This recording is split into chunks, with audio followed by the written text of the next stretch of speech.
Thank you.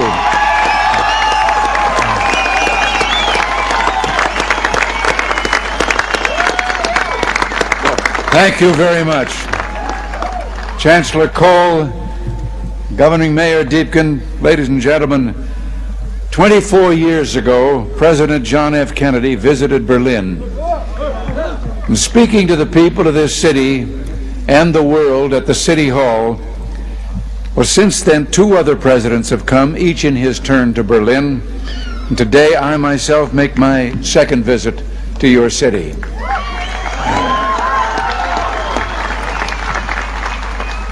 We come to Berlin, we American presidents, because it's our duty to speak in this place of freedom. But I must confess, we're drawn here by other things as well, by the feeling of history in this city, more than 500 years older than our own nation, by the beauty of the Grunwald and the Tiergarten, most of all, by your courage and determination.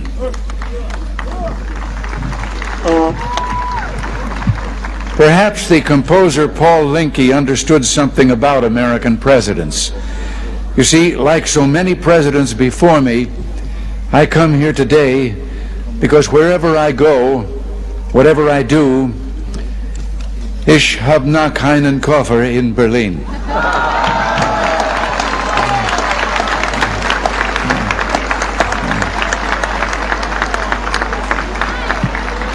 Our gathering today is being broadcast throughout Western Europe and North America. I understand that it is being seen and heard as well in the East. To those listening throughout Eastern Europe, I extend my warmest greetings and the goodwill of the American people. To those listening in East Berlin, a special word. Although I cannot be with you, I address my remarks to you just as surely as to those standing here before me. For I join you, as I join your fellow countrymen in the West, in this firm, this unalterable belief, es gibt nur ein Berlin.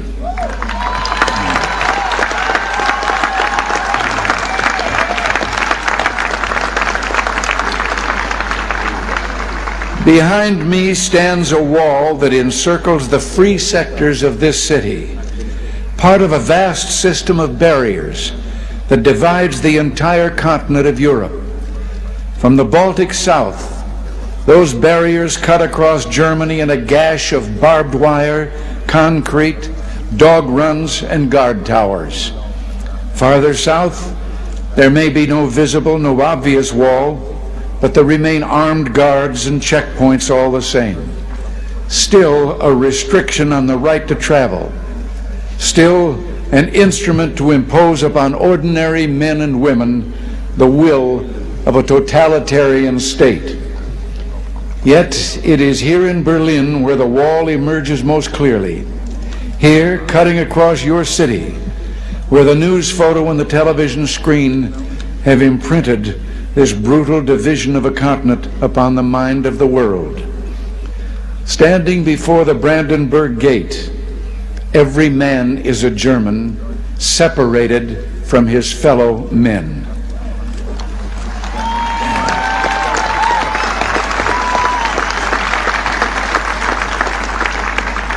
Every man is a Berliner, forced to look upon a scar.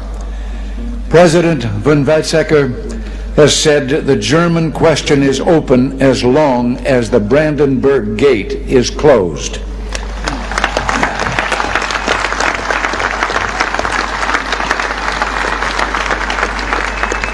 But today I say, as long as this gate is closed, as long as this scar of a wall is permitted to stand, it is not the German question alone that remains open, but the question of freedom for all mankind.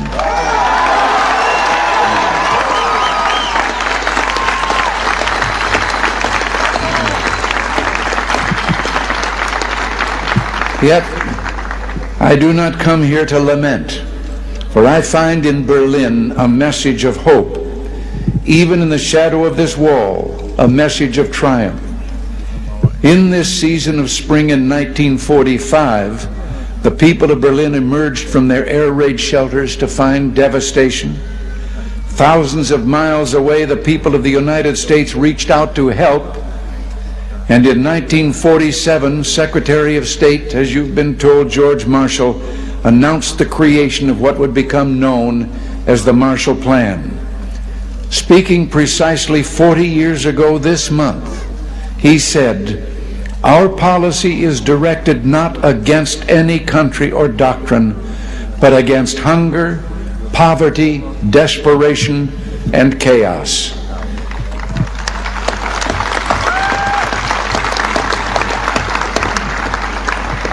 In the Reichstag a few moments ago, I saw a display commemorating this 40th anniversary of the Marshall Plan. I was struck by the sign on a burnt-out, gutted structure that was being rebuilt.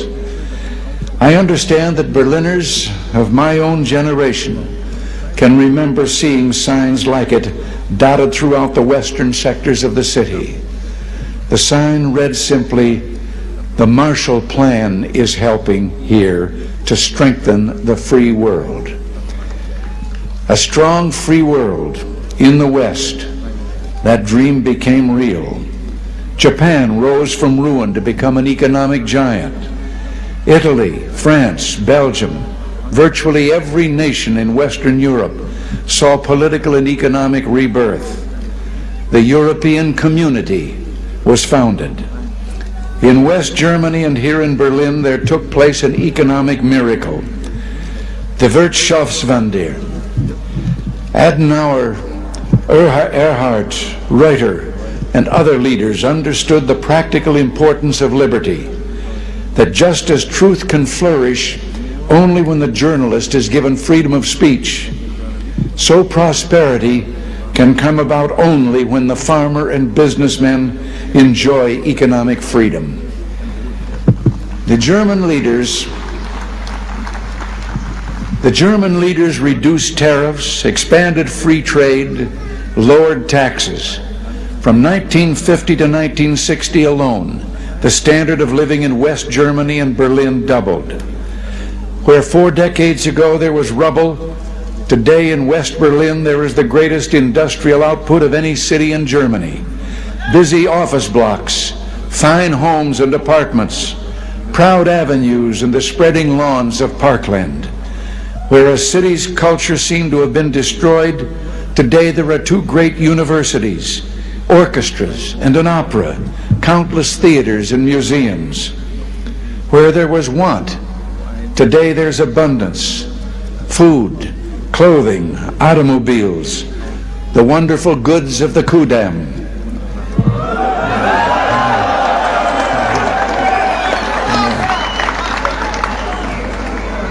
From devastation, from utter ruin, you Berliners have in freedom rebuilt a city that once again ranks as one of the greatest on earth.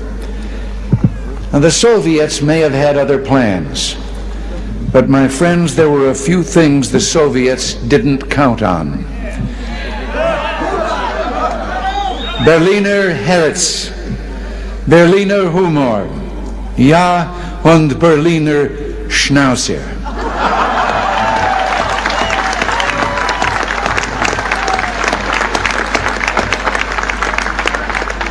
In the 1950s,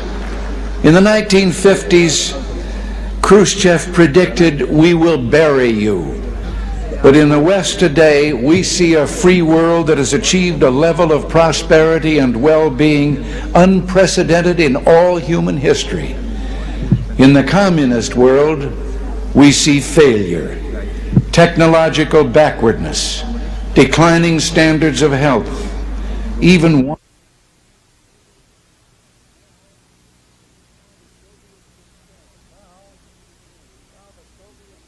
And now the Soviets themselves may in a limited way be coming to understand the importance of freedom.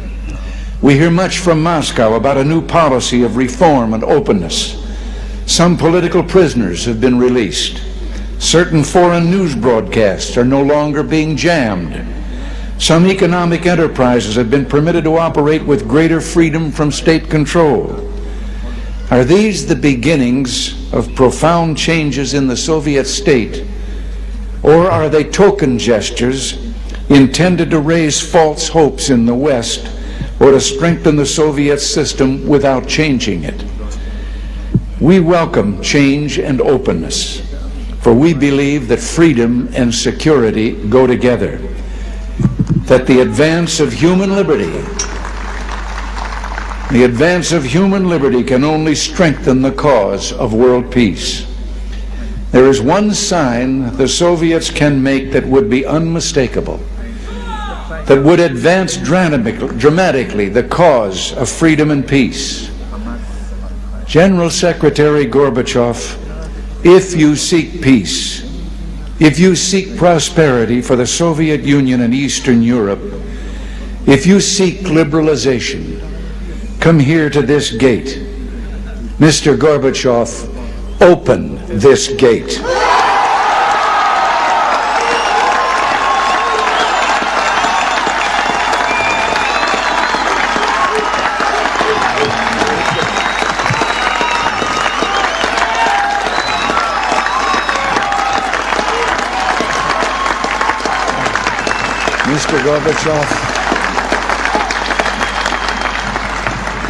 Mr. Gorbachev, tear down this wall.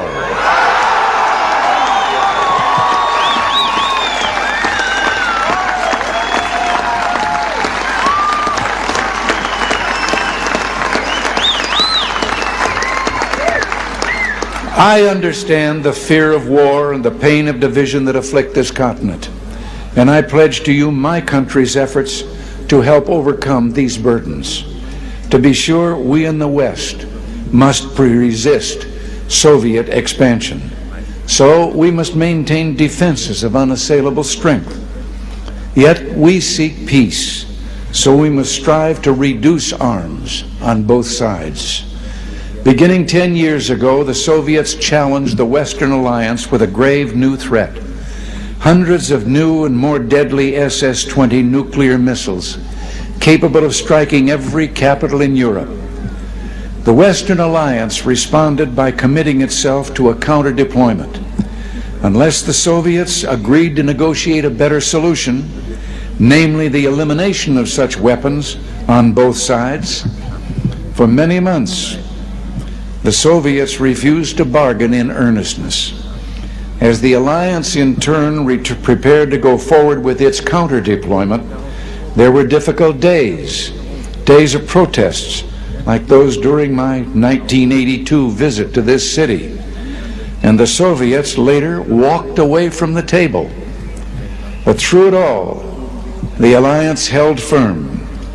And I invite those who protested then, I invite those who protest today to mark this fact. Because we remain strong, the Soviets came back to the table.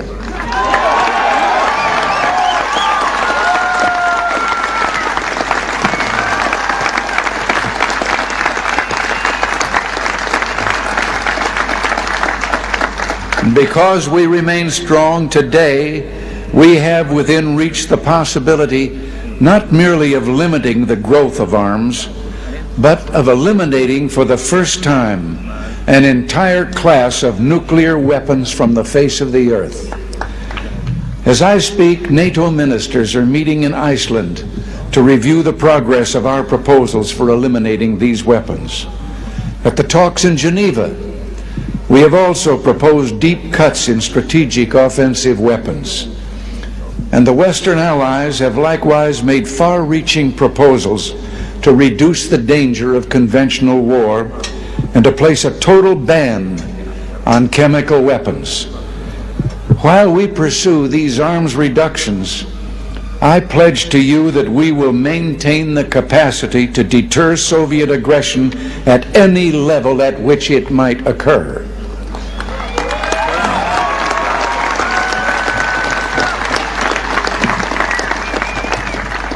And in cooperation with many of our allies, the United States is pursuing the Strategic Defense Initiative. research to base deterrence not on the threat of offensive retaliation, but on defenses that truly defend, on systems, in short, that will not target populations, but shield them. By these means, we seek to increase the safety of Europe and all the world. But we must remember a crucial fact. East and West do not mistrust each other because we're armed. We're armed because we mistrust each other.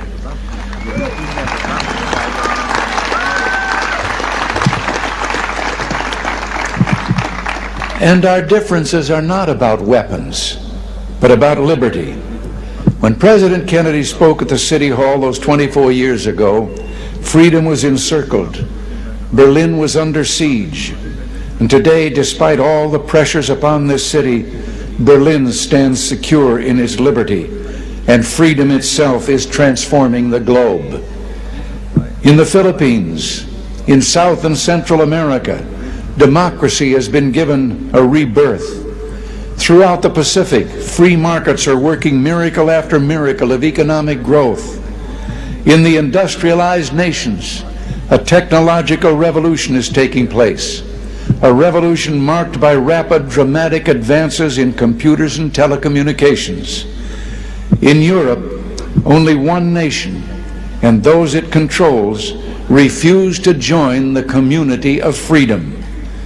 Yet in this age of redoubled economic growth, of information and innovation, the Soviet Union faces a choice. It must make fundamental changes, or it will become obsolete.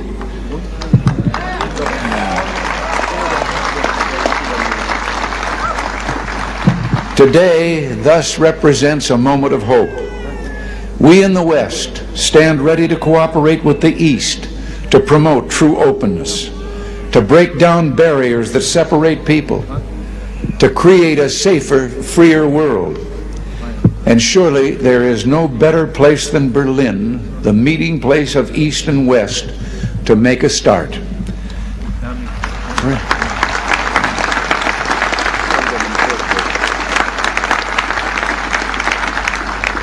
Free people of Berlin, today as in the past, the United States stands for the strict observance and full implementation of all parts of the Four-Power Agreement of 1971. Let us use this occasion, the 750th anniversary of this city, to usher in a new era, to seek a still fuller, richer life for the Berlin of the future. Together, let us maintain and develop the ties between the Federal Republic and the western sectors of Berlin, which is permitted by the 1971 agreement. And I invite Mr. Gorbachev, let us work to bring the eastern and western parts of the city closer together so that all the inhabitants of all Berlin can enjoy the benefits that come with life in one of the great cities of the world.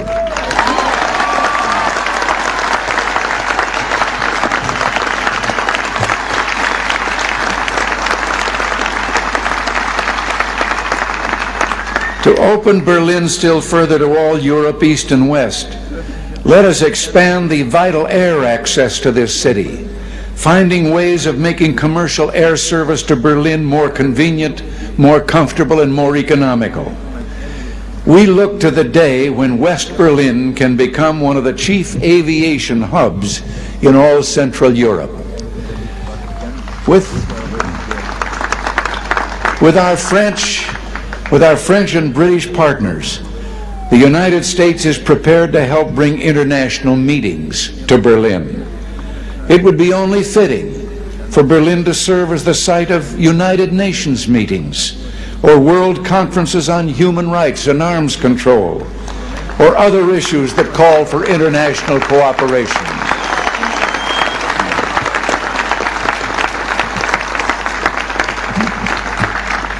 There is no better way to establish hope for the future than to enlighten young minds, and we would be honored to sponsor summer youth exchanges, cultural events, and other programs for young Berliners from the East.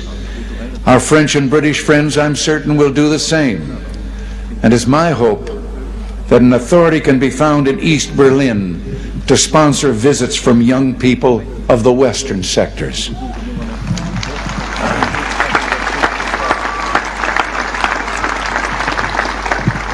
One final proposal, one close to my heart. Sport represents a source of enjoyment and ennoblement. And you may have noted that the Republic of Korea, South Korea, has offered to permit certain events of the 1988 Olympics to take place in the North.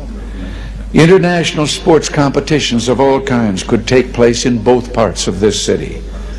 And what better way to demonstrate to the world the openness of this city than to offer in some future year to hold the Olympic Games here in Berlin, East and West.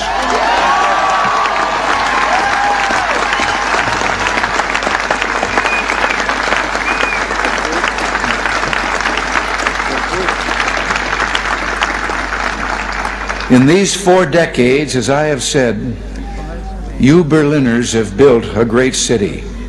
You've done so in spite of threats, the Soviet attempts to impose the Eastmark, the blockade.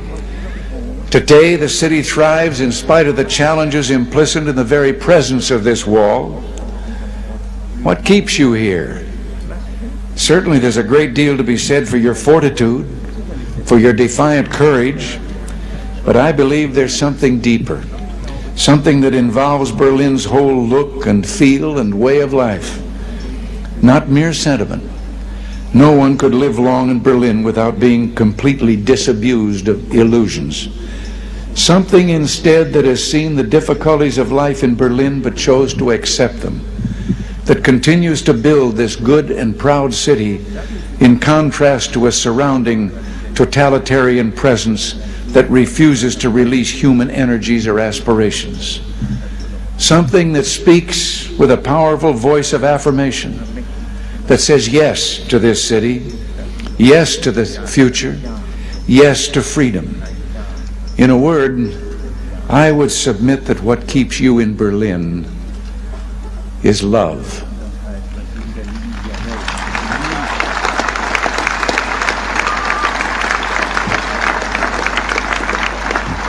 Love, both profound and abiding. Perhaps this gets to the root of the matter, to the most fundamental distinction of all between East and West. The totalitarian world produces backwardness because it does such violence to the spirit, thwarting the human impulse to create, to enjoy, to worship. The totalitarian world finds even symbols of love and of worship an affront. Years ago, before the East Germans began rebuilding their churches, they erected a secular structure, the television tower at Alexanderplatz.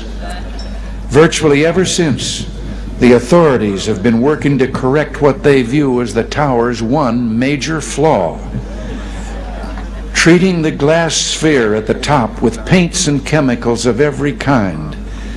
Yet even today, when the sun strikes that sphere that towers over all Berlin, the light makes the sign of the cross.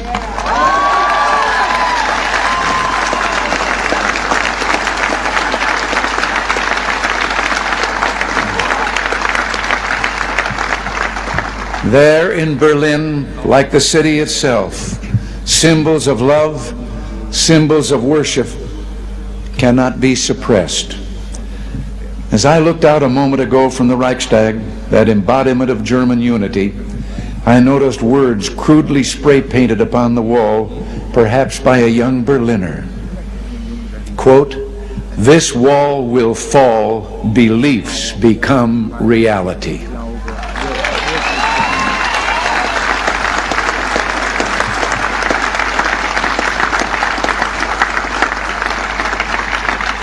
Yes, across Europe this wall will fall, for it cannot withstand faith, it cannot withstand truth. The wall cannot withstand freedom. And I would like, before I close, to say one word. I have read and I have been questioned since I've been here about certain demonstrations against my coming. And I would like to say just one thing, and to those who demonstrate so. I wonder if they have ever asked themselves that if they should have the kind of government they apparently seek, no one would ever be able to do what they're doing again.